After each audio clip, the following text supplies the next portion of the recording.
Hello అండి. Welcome to Nani's mom magic. ఈరోజు నేను చూపించబోయే రెసిపీ చాలా సింపుల్ అండి. టమోటా చట్నీ. ఈ టమోటా చట్నీ ఇన్‌స్టాంట్‌గా మీరు ప్రిపేర్ చేసుకోవచ్చు.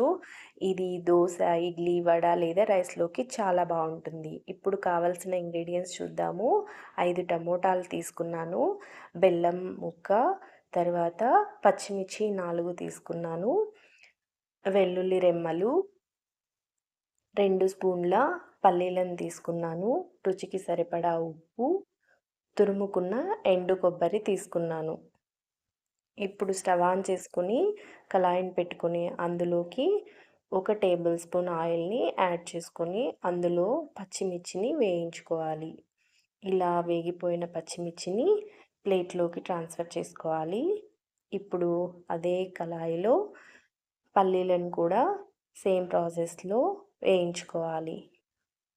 పల్లీలు బాగా వేగిపోయిన తర్వాత ప్లేట్‌లోకి ఇలా ట్రాన్స్‌ఫర్ చేసుకోవాలి. ఇప్పుడు టమోటాలని చిన్న చిన్న ముక్కలుగా కట్ చేసుకొని వాటిని కూడా కళాయిలోకి యాడ్ చేసుకొని ఉడకనివ్వాలి. టమోటాలు ఉడికేలోపు మనం మిక్సీ జార్‌లోకి పల్లీలు, పచ్చిమిర్చి, తర్వాత వెల్లుల్లి, రుచికి సరిపడా ఉప్పు, కొబ్బరి తురుము,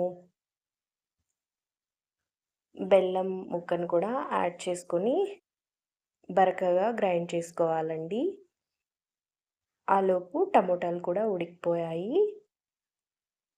ఇలా బరకగా గ్రైండ్ చేసుకోవాలి. ఇప్పుడు స్టవ్ ఆఫ్ చేసి టమోటాలని చల్లారనివ్వాలి. చల్లారిన తర్వాత జార్‌లోకి టమోటాలను కూడా యాడ్ చేసుకొని గ్రైండ్ చేసుకోవాలి. ఇలా ఫైన్‌గా గ్రైండ్ చేసుకోవాలండి. దీన్ని ఇప్పుడు సర్వింగ్ బౌల్‌లోకి ట్రాన్స్‌ఫర్ చేసుకుంటున్నాను. ఇప్పుడు తాలింపు కోసం కళాయిని పెట్టుకొని 1 టేబుల్ స్పూన్ నూనెని యాడ్ చేసి అందులోకి పోపు దినుసులన్నీ యాడ్ చేసుకోవాలి. ఉల్లిపాయను కూడా యాడ్ చేసుకొని వేగనివ్వాలి. పోపు బాగా వేగిపోయిన తర్వాత టమాటో చట్నీలోకి ట్రాన్స్‌ఫర్ చేసుకోవాలి. అంతేనండి, సింపుల్‌గా టమోటా చట్నీ రెడీ అయిపోయింది. ఈ టమోటా చట్నీ చాలా టేస్టీగా ఉంటుంది. క్విక్‌గా కూడా రెడీ చేసుకోవచ్చు. Thanks for watching.